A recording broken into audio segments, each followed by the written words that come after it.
Guadalupe Escalante y este video es para la realización de una tarea con el tema distribución probabilística y contrastación de hipótesis.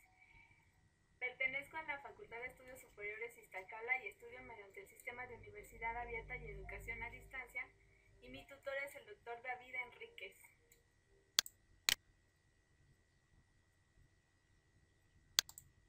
Hola, ¿qué tal? Como ya se había comentado, este trabajo es para realizar una tarea de estadística del grupo 9841. Mi nombre es Guadalupe Escalante, el módulo es 800, metodología 2, la investigación con grupos en el campo de la psicología de la salud, y el tutor es el doctor David Javier Enríquez Negrete. Y el tema es distribución probabilística y contrastación de hipótesis. En primer lugar, vamos a comentar para qué sirven los modelos de probabilidad en psicología. Como ya sabemos, la psicología estudia el comportamiento de los seres humanos, de tal forma que las proposiciones que utilizan no cuentan con un grado absoluto de certeza. Por esta razón, la certeza de una afirmación se evalúa en términos de probabilidad. De acuerdo con Rodrigo y Molina, el conocimiento acumulado en psicología permite evidenciar cómo algunas variables de interés en este campo se distribuyen en un modo característico. Esto es, que tienen una distribución de probabilidad particular que se repite a lo largo del tiempo y para diferentes muestras. De muchos de estos patrones regulares de distribución de probabilidad han sido planteados modelos teóricos que representan matemáticamente a esas distribuciones y que por tanto permiten obtener fácilmente a partir de una función matemática cuál será la probabilidad asociada a un valor cualquiera de una variable. Dos de los modelos más relevantes dentro de la psicología son el de la distribución binomial para variables ordinales y cuantitativas discretas y el de la distribución normal para variables cuantitativas continuas. Existen otros modelos teóricos de distribución de probabilidad, como es la distribución T de Student, la distribución G cuadrada y la distribución F de Snedeker. Son también importantes dentro del campo de la estadística, debido a que la distribución muestral de algunos estadísticos se ajusta a estos modelos teóricos de distribución de probabilidad. Como ya se mencionó, existen estos dos modelos, distribución binomial y distribución normal. La distribución binomial se utiliza en situaciones en donde se tienen dos posibles resultados o bien varias opciones que se pueden resumir en solamente dos. La distribución binomial es uno de los primeros ejemplos de las llamadas distribuciones discretas, que solo pueden tomar un número finito o infinito numerable de valores. Este tipo de distribución, más bien esta distribución, fue estudiada por Jacob Bernoulli, quien escribió el primer tratado importante sobre probabilidad, al que llamó el arte de pronosticar. Esto es porque los estudios de Bernoulli introducen a la predicción debido a que establecen un patrón dentro de la estadística. Ahora bien, para calcular la distribución binomial es necesario que tomemos en cuenta esta fórmula, que es P por X es igual a N sobre X por P a la N por 1 menos P sobre N, a la N menos X, en donde identificamos que X es la variable del número de éxitos, N es igual al número de ensayos realizados, P es la probabilidad de éxitos y Q la probabilidad de fracasos. Es verdad, ustedes me dirán, dentro de la fórmula no está Q, pero esto es porque si consideramos que a la unidad le restamos la probabilidad de éxitos, esto nos va a dar la P.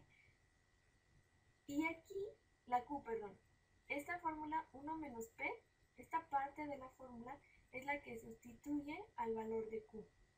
Como vemos aquí, P más Q es igual a 1, lo que implica que Q es igual a 1 menos P de todos los eventos.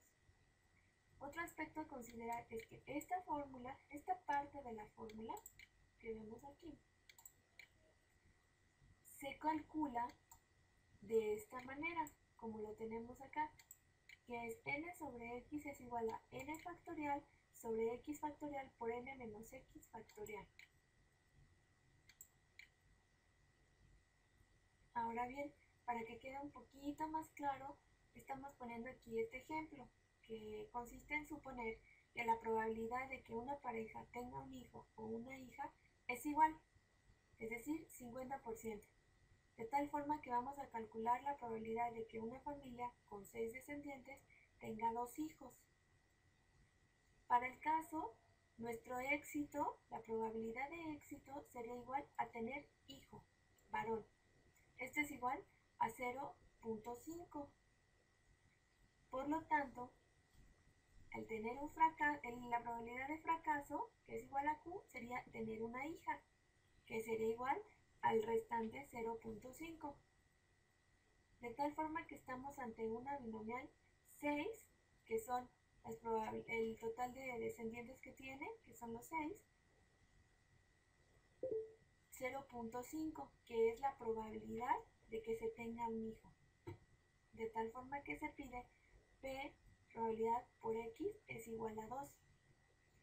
Al aplicar la fórmula, tenemos que P por X igual a 2, esto es igual a 6 sobre 2 por 0.5 al cuadrado por 0.5 a la cuarta potencia. Bueno, recordemos, como ya lo vimos, que 6 sobre 2 es igual a n sobre x, que sería resultado de este factorial, es decir, 6 por 5 por 4 por 3 por 2 por 1 sobre 2 por 1 factorial, 2 factorial por 4 por 3 por 2 por 1. Sería 6 sobre 2 es igual a 720 sobre 48, que es igual a 15. ¿Qué es lo que tenemos aquí en la fórmula?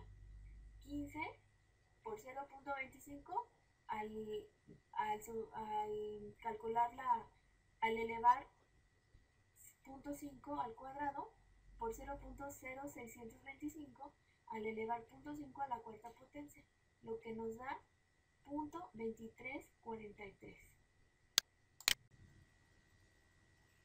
Bueno, ahora vamos con la distribución normal. La distribución normal es un ejemplo de las distribuciones continuas y aparece en multitud de fenómenos sociales.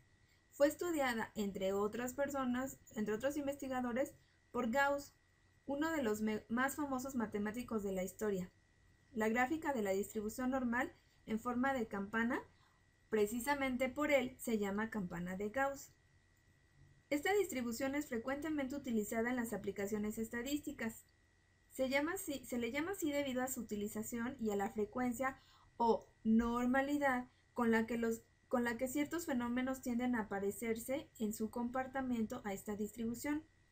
Muchas variables aleatorias continuas presentan una función de densidad cuya gráfica tiene forma de campana.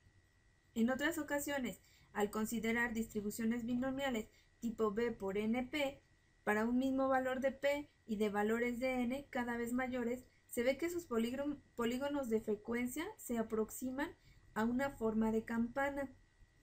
Así, observamos que la importancia de la distribución normal se debe principalmente a que hay muchas variables asociadas a fenómenos naturales que siguen el modelo de lo normal, como pueden ser caracteres morfológicos de individuos, personas, animales, plantas de una especie, como pueden ser tallas, pesos, envergaduras, diámetros, perímetros, o bien caracteres fisiológicos, como el efecto de una misma dosis de un fármaco o de una misma cantidad de abono. Caracteres sociológicos, como es el consciente intelectual, grado de adaptación a un medio, entre otros. O bien errores cometidos al medir ciertas magnitudes, valores estadísticos muestrales, como por ejemplo la media. Al estudiar caracteres psicológicos como el cociente intelectual, grado de adaptación a un medio, todos ellos tienen en común que se distribuyen normalmente. De esta forma tenemos un ejemplo. Si hacemos una estadística para conocer la edad de inicio de las relaciones sexuales de 300 estudiantes, representamos los resultados en un diagrama de barras, obtenemos un diagrama parecido a este. Como podemos observar, aquí se calculó la media en 16.43, una desviación típica que es igual a 1.077 y la n que es igual a 220. Las gráficas de este tipo son muy comunes. Hay pocos individuos en los extremos y un aumento paulatino hasta llegar a la parte central del recorrido, donde está la mayoría de ellos. Así, nos damos cuenta que x es igual a 16.43, que es la media. Nuestra desviación típica es 1.077, como habíamos dicho. Entonces, como ya recordando, tenemos la media y tenemos que sumarle la desviación típica, que es 1.077, y tenemos 17.507. Y bien, por el otro lado se la restamos y vemos que este es el parámetro en el cual se encuentra el mayor número de personas con esa edad. Ahora bien, vamos a hablar respecto a la contrastación de hipótesis. Para esto es importante entender que una vez que se ha razonado el problema y se usa la experiencia para obtener alguna solución, el investigador puede formular su hipótesis. La hipótesis es una aseveración en forma de conjetura, una proposición tentativa sobre la relación entre dos o más fenómenos o variables. Esto según lo dice Kellinger. Dewey diría, si tal y tal cosa ocurren, entonces se obtendrá tal y tal resultado. Estamos conjeturando. Para explicar qué es la contrastación de hipótesis, es importante saber qué es una hipótesis nula. La hipótesis nula es la que se somete a aprobación y es la que se acepta o rechaza como la conclusión final de un contraste de ideas, que son la que acabamos, como dice Dewey, y se denota como HO. La hipótesis nula puede surgir de diversos modos, ya sea por discusiones teóricas o como de modelo teórico, por experiencia e incluso por intuición, o bien por comprobaciones, obviamente. Por otro lado, también tenemos la hipótesis alternativa, que será la que se acepta si se rechaza la hipótesis nula, o viceversa. Si se acepta la hipótesis nula, se rechaza la alternativa, y se denota como HA o H1 en algunos casos también. Ahora bien, vamos a manejar un ejemplo de cómo se diría o se manejarían las hipótesis. Por ejemplo, si tenemos una población normal donde n es 150-30, en todas las muestras de tamaño 36, aproximadamente en un 2% de ellas la media muestral superará las 160 unidades. Y en otro 2%, aproximadamente será inferior a las 140 unidades. En el caso de que tratáramos de determinar una media poblacional, que es supuestamente desconocida, la hipótesis nula podría ser H o es igual a la media poblacional, que sería 150. Y en este caso, la hipótesis alternativa tendría la expresión de que sería hipótesis alternativa, media poblacional, diferente a 150. Como comentábamos, si se acepta la hipótesis nula, se rechaza la media y viceversa. Ahora sí, el contraste de hipótesis. Es un mecanismo mediante el cual se rechaza la hipótesis nula cuando existan diferencias significativas entre los valores muestrales y los valores teóricos, y se acepte en caso contrario. Estas variables se medirán mediante una variable denominada estadígrafo de contraste o estadístico de contraste, que sigue una distribución determinada conocida y que para cada muestra tomará un valor particular. Dependiendo de la región crítica contenga una o dos regiones, diremos que el contraste es unilateral o bilateral. Como comentamos en el ejemplo anterior, el estadístico de contraste puede ser la media muestral.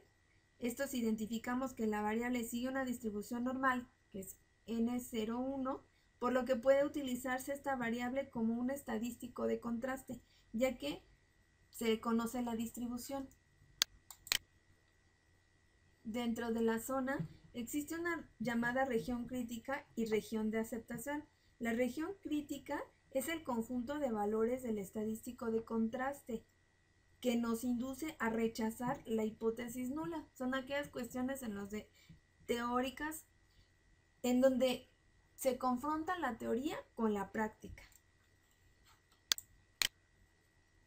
Bueno, para que esto quede un poco más claro, podemos retomar el ejemplo anterior y comentar que si una población es normal, como ya lo habíamos comentado, 150 en 30, en todas las muestras de tamaño, 36, aproximadamente, bueno, lo volvió a poner para que no se nos olvide. Entonces, con los mismos datos anteriores, podemos tomar la media muestral como estadístico de contraste y entonces la región crítica serían los valores de la media muestral superiores a 159.8 o bien los inferiores a 140.2. Sin embargo, si tomamos el estadístico Z, la región crítica serían los valores Z, cuyo valor absoluto sería mayor de 1.96.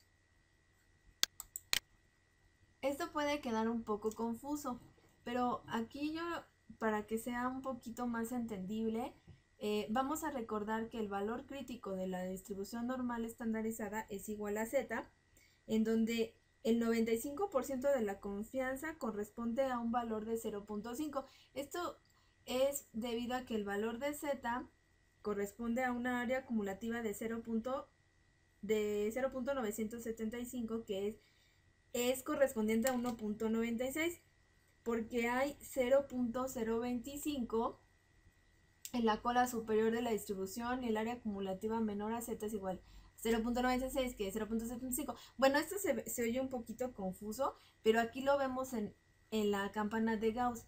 Nosotros, si vemos que tenemos un 95% de confianza, que está aquí, entonces dejamos fuera de la campana un 2.5 de cada lado. Esto equivale a que cuando sumamos nos da 0.25. Si nosotros vamos a la siguiente presentación, que es una tabla donde nosotros donde se le da el valor crítico a una cola, como vemos aquí, de dos colas es de 1.96, como aquí se está viendo.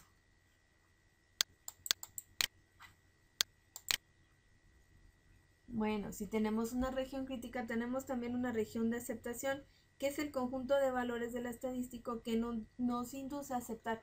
¿Por qué se va a aceptar? La hipótesis nula. Esta parte la podemos compaginar con los errores tipo 1 y error tipo 2. La conclusión tras un contraste de hipótesis puede ser cierta o no, ya que no sabemos con certeza cuál es la situación verdadera. Y esto puede llevarnos a situaciones reflejadas en este cuadro. En este cuadro nos dice, está la decisión. Tenemos una decisión que es aceptar la hipótesis es aceptar la hipótesis nula o rechazar la hipótesis nula. Y de este lado tenemos si la hipótesis cierta, tenemos a la hipótesis nula y a la hipótesis alterna. Entonces, de tal manera que si aceptamos la hipótesis nula y aceptamos la hipótesis nula, entonces es correcta. Pero si rechazamos la hipótesis nula y aceptamos la hipótesis cierta, caemos en un error tipo 1. Y al revés, si tenemos la hipótesis alterna y aceptamos la hipótesis nula, el error es de tipo 2. Si rechazamos la hipótesis nula y es cierta la hipótesis alterna, entonces la decisión es correcta. También este cuadro lo podemos reflejar así. Si la hipótesis nula es cierta y se acepta, la decisión es correcta. Si la hipótesis nula es cierta y se rechaza, se comete un error tipo 1. Si la hipótesis alternativa es cierta y se acepta la hipótesis nula, se comete un error tipo 2. Pero si la hipótesis alternativa es falsa y se rechaza la hipótesis nula, la decisión es correcta. Bueno, ahora tenemos el nivel de significación y potencia de contraste. El nivel de significación del contraste es la probabilidad de cometer un error de tipo 1, es decir, se rechaza la hipótesis nula siendo cierta. Y este tipo de error se denota por una alfa. Alfa es igual a P, que es cometer el error tipo 1, que es igual a P, que es rechazar la hipótesis nula siendo cierta. De tal manera que la interpretación estadística del error tipo 1 es la siguiente. Si el experimento se repitiera un gran número de veces sobre la población con media de 150 unidades en el 100 por 1 menos alfa, que es cometer el error tipo 1% de los casos, ese experimento llevaría a la conclusión verdadera de que la media poblacional es igual a 150 y que el 100 del error tipo 1% de las veces conduciría a la decisión falsa de que la media poblacional es diferente de 150. Bueno, aquí para recordar, la M es igual a media poblacional, que no se debe confundir con la media aritmética, que se representa por una X. Bueno, a veces también la X lleva un palito aquí arriba. Ahora bien, la probabilidad de cometer error del tipo 2 se denota por beta y se describe beta es igual a P, cometer error tipo 2 es igual a P, aceptar la hipótesis nula siendo falsa. La potencia de contraste es el complementario de beta, es decir, la probabilidad de cometer un error del tipo 2 hasta 1. A esto se le llama potencia de contraste, que es la probabilidad de rechazar la hipótesis nula siendo falsa, es decir, aceptar la hipótesis alternativa como cierta. De tal manera que podemos, siguiendo el ejemplo anterior, la interpretación estadística del error tipo 2 es la siguiente. Si el experimento se repitiera un gran número de veces sobre la población con una media de 150 unidades, en el 100 beta% de los casos, el experimento llevaría a la conclusión falsa de que la media poblacional es igual a 150 y en el 100, que es donde 1 menos beta% de las veces conduciría a la decisión verdadera de que la media poblacional es diferente de 150. Si consideramos el ejemplo anterior, tenemos el ejemplo de una población normal de n, media poblacional de 30, tomamos una muestra de 36 elementos y contrastamos la hipótesis nula, m es igual a 150, contra la hipótesis alternativa, hipótesis del error tipo 1, media igual a 165, media poblacional, y consideramos como región de aceptación el intervalo 140-60, entonces la probabilidad de cometer el error tipo 1 es la probabilidad de que la media muestral pertenezca a la región crítica, es decir, que sea mayor que 160 o menor que 140 unidades y la hipótesis nula sea cierta. Así, el alfa, que es la probabilidad de cometer el error tipo 1, es igual a x mayor o igual que 160 entre n por 150-30 más p por x menor o igual de 40 entre n 150-30. Si sustituimos los valores, esto nos da un total de 0.456, lo que nos da cierta información sobre la posibilidad de acertar en nuestra decisión, aunque no sepamos el verdadero valor del parámetro poblacional. Ahora bien, continuando con el ejemplo anterior, para calcular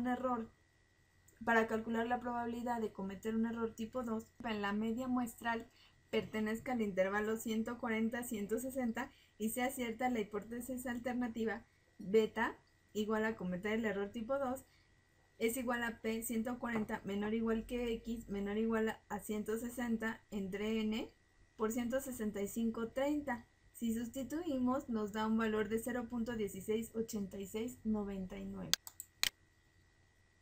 Como ya se comentó, la probabilidad de cometer un error tipo 1 se conoce como nivel de significancia. Se denota como alfa y es el tamaño de la región del rechazo. El complemento de la región de rechazo es 1 menos alfa y es conocido como coeficiente de confianza. En una prueba de hipótesis de 2 colas de no rechazo corresponde un intervalo de confianza para el parámetro en cuestión. La región de rechazo es el conjunto de valores en donde si la prueba estadística cae dentro del rango, se decide rechazar la hipótesis nula y su localización depende de la forma de la hipótesis alternativa. Es decir, que si en la hipótesis alterna m es mayor al m0, la región se encuentra en la cola derecha de la distribución de la estadística de prueba. Si m es menor a m0, la región se encuentra en la cola izquierda de la distribución de la estadística de prueba. Y si m es diferente de m0, la región se divide en dos partes. Una parte estará en la cola derecha y la otra estará en la cola izquierda.